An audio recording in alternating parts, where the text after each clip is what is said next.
कभी कभी जान नहीं पड़ता, हमारी इंद्रियां हमारे मन ऐसी जगह फंसा देते हैं कि रात दिन जलते रहो। ये हुई अंदर की मार। बाहर की मार है, हम किसी से द्वेष नहीं करते, फिर भी कोई हमें गाली देता है, कोई निंदा करता है, कोई मारने का प्रयास करता है, कोई उपहास करता है। ये हर भक्त के जीवन में होता है। तो श्रीपाद कह रहे हैं दोनों तरह की मार जो सह गया उसका हृदय बन जाता है इस प्रेम रस का रसास्वादन करने के लिए। भगवान देख रहे हैं पर वो चुप रहेंगे।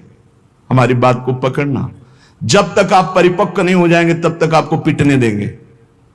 सहो, भगवान आदेश करते हैं, अर्जुन के सामने खड़े हैं, मात्रा स्पर्शास्तु कौन्ते शीतोष्ण सुख दुखदा आगमा पाइनो अनित्यास्तास्ति क्षस्व भारत। ये नाशवान हैं, आने जाने वाले दुख सुख है, इनको सो।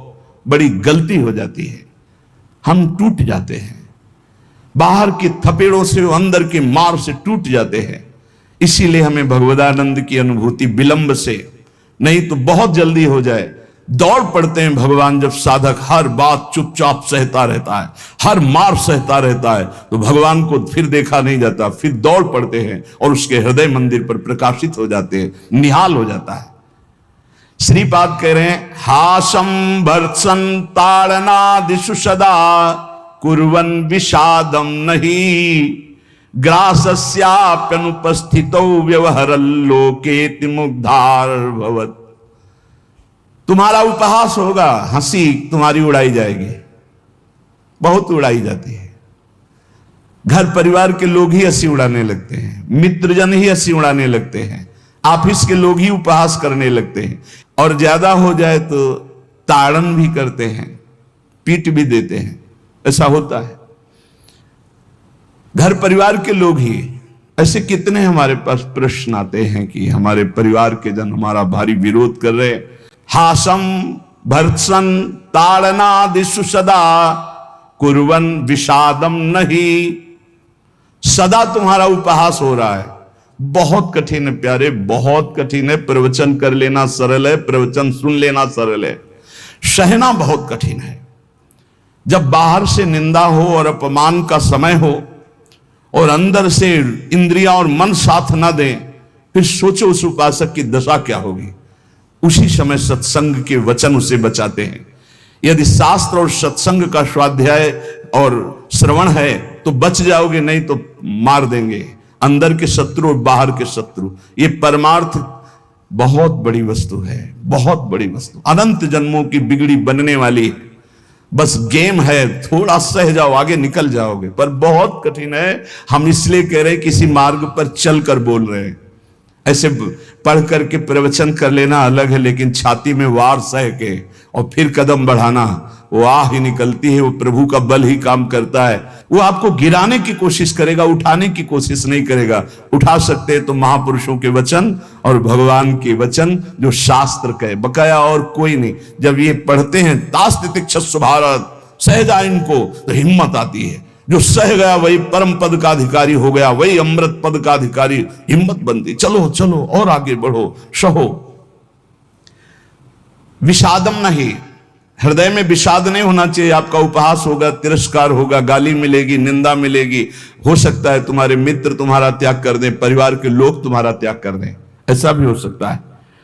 ग्रासस्याप्यनुपस्थितौ व्यवहरल्लोकेति मुग्धार भवत्। हो सकता है कि तुम्हारे खाने पीने की व्यवस्था में भी व्यवधान पड़ जाए। देख लो, तितिक्ष ब्राह्मण को बांध लिया, प्रसाद उसका छीन लिया, उसकी पिटाई की बहुत। एकादश स्कंद में क्या दोष था? केवल भगवान के भजन के लिए दृढ़ नियम लिया था, मौन रहूंगा, बोलूंगा नहीं, चाहे जितना सताया जाऊं, कभी भगवान के मार्गों को नहीं छोड़ूंगा। शुरू हो गया जीवन में उपद्रव उसके। कह रहे हो सकता है कि आपको ग्रास लाभ के लिए भी परेशानी आ जाए, जैसे सुदामा जी को। तुकाराम जी भी महाराज, अभी आगे चरित्र, तुकाराम जी भी महाराज कह रहे हैं अन्न के बिना परिवार त्रस्त हो गया। एक कवल खाने के लिए अन्न की व्यवस्था भी नहीं रही, लेकिन कभी विषाद नहीं हुआ। पांडुरंगा विठल के प्रेम रंग में श्री चरणों में नूपुर बांध करके नाचते सामने, जय राम कृष्ण हरि, जय राम कृष्ण। चाहे जितना दुख हो, कभी नियमावली नहीं टूटी। और कह रहे हैं कि व्यवहार में प्रायः लोग तुम्हें मूढ़ ही समझे ऐसा व्यवहार करना। बहुत विद्वान हो, बहुत ज्ञानी हो, ऐसा करोगे तो फंस जाओगे। अपने को छुपा करके भजन बढ़ाओ। जब तक परिपक्व ना हो जाए तब तक कोई जान न पावे कि तुम इतने भजनानंदी हो, तुम ज्ञानी हो, तुम भगत हो। नैष्किंचन्य महाधनो निज गुणा न स्थापयन करहिचित सर्वाश्चित वपुषो नमन प्रणयतः सेवस्य वृंदावने। अकिंचनों के परम धन श्री भगवान होते हैं। अपने गुणों का प्रकाश मत करो, बालवत रहो, दूसरे के द्वारा किया हुआ तिरस्कार, अपमान, निंदा, उपहास सह जाओ। हो सकता है तुम्हारी परिस्थिति ऐसी बिगड़ जाए कि भोजन आदि की भी व्यवस्था नहीं, पर चिंता मत करना, पूरा जगत तुम्हें नमस्कार करेगा, ऐसी स्थिति जागृत होगी।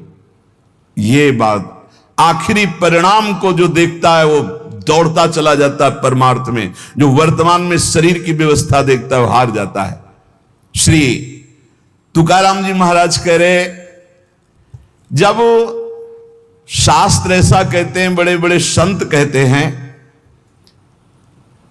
कि जीव ब्रह्म ही है, बहुत ध्यान से सुनना, बहुत बड़े महापुरुष के वचन हैं, बहुत माल मिल जाएगा परमार्थ में चलने के लिए, बहुत बहुत मालामाल हो जाओगे अगर पकड़ लोगे। तुका मन राखो अंकुश अधीन, प्रतिदिन नवीन जागरण, एकांत में बैठ शुद्ध करो चित्त, सो सुख अनंत पार नाही, आय के ही में रहेंगे गोपाल, साधन सुफल घर बैठे। घर बैठे भगवत प्राप्ति का उपाय कह रहे हैं। शास्त्रों में लिखा है, संतों ने कहा है, जीव ही ब्रह्म है, ब्रह्म ही शरीर भाव को प्राप्त होने के कारण जीव कहा गया। बिल्कुल अकाट्य शब्द है, इसमें कोई संशय नहीं। जीव शिवा, शिव जीवा, जो शिव है सब में विराजमान है, वही तत्व है। वो अपने स्वरूप को भूल गया, शिवहम, और इस देह भाव को प्राप्त हो गया तो जीवत्व, तो उसके आगे जीव कह दिया गया। जैसे कई बार एक बिल्कुल ग्रामीण भाषा में इस बात का उदाहरण दिया कि जीव क्यों कहा गया। जैसे हम देखते हैं कि एक आदमी रिक्शा चलाता है, उसको बोलो रिक्शा, वो खड़ा हो जाएगा। वो क्या रिक्शा है क्या? नहीं। ये भी नहीं कहा ए रिक्शा चालक, ऐसा भी नहीं कहा, रिक्शा, वो खड़ा हो गया। क्यों? वो तदात्म है रिक्शा में। फिर कुछ दिन बाद वो पैसा बढ़ता है, टैक्सी खरीद लेता है, अब उसको बोलो रिक्शा, नहीं खड़ा होगा, टैक्सी, खड़ा हो गया। क्यों? अब वो टैक्सी में तदात्म है। वो टैक्सी नहीं है पर टैक्सी में तदात्म। ऐसे ये शरीर पांच भौतिक है, स्त्री पुरुष इस शरीर का संबोधन है, उत्तम अधम इस शरीर को लेकर के है। वो सच्चिदानंद तत्व एक निर्विकार अनंत घड़ों में एक ही प्रकाशित हो रहा है। जब जीव, श्री तुकाराम जी महाराज कहते हैं, बहुत आनंद का विषय ये साधक के लिए, जब जीव ब्रह्म ही है, ब्रह्म से भिन्न नहीं है, यदि ये संत वचन सत्य हैं, शास्त्र सिद्धांत सत्य है, संतों का अनुभव सत्य है, तो ये सबको प्रतीत क्यों नहीं हो रहा कि सब ब्रह्मानंद स्वरूप हैं? क्यों नहीं प्रतीत हो रहा? बहुत सुंदर बात है। भगवान सर्वगत हैं, सब में हैं, समरूप हैं, बराबर कमी बेसी नहीं कि चींटी में छोटा भगवान है, हाथी में बड़ा भगवान है। वो आत्म तत्व देवता में, ब्रह्मा में, चींटी में, हाथी में, सब में समान है। और जो ऐसा देखता है वही ज्ञानी है। विद्या विनय संपन्ने ब्राह्मणे गवि हस्तनी स्वनी चौपाके च पंडिता समदर्शिना। जो विद्या विनय संपन्न ब्राह्मण में, गाय में, हाथी में, कुत्ते में, चांडाल में एक ही परमात्मा तत्व को देखता है, वही परम ज्ञानी महात्मा पंडित कहा जाता है। पंडिता समदर्शिना। वो परमात्मा सम है, सर्वगत है, सबके हृदय में है, सब भूतों में है, अर्थात सब जीवों में है। वो सर्वभूतांतरात्मा कहा गया है। वह सर्वव्यापी कहा गया है, वह सर्व साक्षी कहा गया है। वो जल में है, वो थल में है, वो काष्ठ में है, वो पाषाण में है। कोई जगह खाली नहीं जहां भगवान ना हो। फिर तुम क्यों नहीं देख पा रहे हो कि भगवान है? इतना सुलभ परमात्मा सर्वत्र है, फिर तुम अनुभव क्यों नहीं कर पा रहे? तुकाराम जी प्रश्न कर रहे हैं, तुम क्यों नहीं अनुभव कर पा रहे हो? वह परमात्मा अखंड आनंद स्वरूप है, वह परम पवित्र है, रम्य है। तो तुम सुख के लिए भोगों में क्यों घूम रहे हो? अखंड सुख परमात्मा स्वरूप को क्यों अनुभव नहीं कर रहे हो? सब जीव क्यों नहीं दौड़ पड़ते भगवान की तरफ? जब सुख सिंधु भगवान है तो झूठे सुख माया की तरफ लग के क्यों नहीं दौड़ पड़ते? कौड़ी कौड़ी के लिए रात दिन मरा करते हैं, कहीं भी सुखानुभूति नहीं, चिंता शोक भय अशांति। इस संसार से किनारा काट के क्यों नहीं भगवान को प्राप्त कर लेते? ये भाव नदी बड़ी दुस्तर है, मोह माया रूपी विषय वासना रूपी ऐसा जल भरा है कि इसको काट कर निकल पाना बड़ा कठिन है।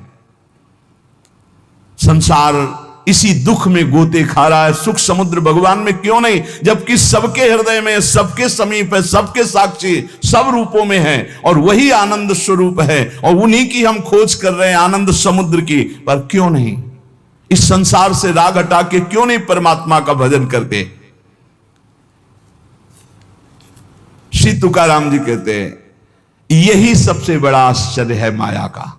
यही माया का सबसे बड़ा आश्चर्य है कि आनंद सिंधु भगवान सबके हृदय में है, सब रूपों में विराजमान है। और सही पूछो तो आनंद सिंधु का बच्चा आनंद सिंधु के समीप बिल्कुल है, बस कूदने की जरूरत है। पर वो इधर ना मुड़ करके वो इधर मुड़ा हुआ संसार की तरफ है। जीव ऐसी उल्टी बोली बोलता है कि संतों को उनकी बात सुनकर हंसी आती है। वो उल्टी चाल चलते हैं। भगवान इधर दाहिने, वो सदैव बाएं चलेंगे, बाएं बात वाम मार्ग में चलेंगे। शास्त्र के विपरीत चलना बाएं मार्ग में चलना है। अरे भाई उल्टा बोलना छोड़ दो, उल्टा चलना छोड़ दो, अभी आनंद में डूब जाओगे। अरे पूछो मत, उल्टा बोलना शुरू करे तो कान में अंगुली देने लग की बात आ जाए। उल्टा चल रहे हैं, उल्टा बोल रहे हैं, बहुत विचित्र। और इंद्रियां और मन इतने दुष्ट हैं कि पूछो मत, जरा सी चूक हो जाए नरक में फेंक दें, नरक में फेंक दें। सही मार्ग में आओ। मैं प्रभु का हूं, मैं मुक्त ही हूं, मुझे मुक्त नहीं होना। मैं महान सुखी हूं। किसी के भी पूछने पर मत कहो मैं दुखी हूं। किसी के पूछने पर मत अपनी समस्याएं बताओ। किसी के पूछने पर मत कहो कि मैं ऐसा हूं। नहीं, जैसा बोलोगे वैसे ही सत्य भाव होता चला जाएगा। दुख है लेकिन नहीं, मैं दुखी नहीं, ये मन बुद्धि इंद्रियों का खेल है, मैं सच्चिदानंद भगवान का अंश हूं। निकल जाओगे माया से। सचमुच सचमुच चाबी दाहिने घुमाओगे तो ताला तुम्हारा बंद होता चला जाएगा, बाएं घुमाओगे तो ताला खुल जाएगा। मन के अनुकूल चलोगे तो ताला बंद होता चला जाएगा ब्रह्मानंद का। और मन के प्रतिकूल बाएं घुमा दो अर्थात प्रभु की तरफ, अभी आनंद में डूबे। बड़ा दुष्ट है, बड़ा दुष्ट है मन। ये हम ऐसे नहीं बोल रहे, खूब जांच के बोल रहे हैं, खूब जांच के बोल रहे हैं। ए भाई, कभी मन को दुलार करने में मत फंसना, नहीं किया कराया सब चौपट कर देगा। हमारे शब्द लिख लो, जो मन को दुलार करने में फंस गए, जो मन कहे वही करो, नष्ट हो जाते हैं, बहुत बुरी तरह नष्ट हो जाते हैं। जिधर जा रहे हो वो रास्ता ठीक नहीं है। काम क्रोध लोभ मोह मद मत्सर ठग लगे हुए हैं, सब लूट लेंगे, नरकगामी बना देंगे। और यहां आपसे सच्चे हृदय से कहते हो, वृंदावन में बैठ के कोई किसी का नहीं, सब अपने सुख के लिए प्यार करते हैं। बात बैठा लो दिमाग में। तुम अगर सोचते हो कि किसी को हम प्यार के द्वारा दुलार के द्वारा ठीक कर देंगे, संभाल देंगे, तो वो ठीक होगा कि नहीं, लेकिन तुम खराब हो जाओगे, तुम नष्ट हो जाओगे। ये बात हृदय में बैठा लो। सीधे अपने मन को शासन पे लेकर इंद्रियों को भगवान में लगाकर पावन कर लो तो कर लो, नहीं तो बहुत बड़ा माया जाल है, फिसलते चले जाओगे। संसार की तरफ पीठ करो और दौड़ पड़ो भगवान की तरफ। राधा राधा राधा राधा, यही दौड़ना है। ना अगल देखो, ना बगल देखो, ना पीछे देखो, सीधे आगे देखो, राधा राधा राधा दौड़ते चले जाओ। ये संसार का प्रवाह जहां से प्रकट हुआ है उस उद्गम स्थान पे पहुंचना पड़ेगा। उद्गम मूल स्थान कौन है? श्री कृष्ण। ऊर्ध्व मूल मधा शाखा मस्वत्तम प्रावरभ्यम। सचमुच सचमुच तुम मुक्त हो, तुम सुखी हो, केवल तुम जानबूझकर बड़ अपने आप में बंध गए हो। तुम ब्रह्म स्वरूप हो। तुकाराम जी कहते हैं तुम्हें कोई कठिनाई नहीं भगवत प्राप्ति की। तुम भगवत स्वरूप हो, तुम परमार्थ स्वरूप हो, तुम जीव नहीं हो, तुम अपने संकल्प से बंध गए हो, तुम संकल्प से मुक्त हो जाओगे। मैं बंधा हुआ बहुत नीच हूं, ये वो, रोते रहो, जन्म जन्म रोते रहो, कभी ठीक नहीं होगे। अरे तुम भगवान के स्वरूप हो ऐसा समझकर एक बार हिम्मत कर निकल जाएगा। या कैसे तुम्हें बताएं, बड़े बड़े बुद्धिमानों की बुद्धि में ऐसे अंधेरा फैला करके फंसा ले, उसका नाम माया है।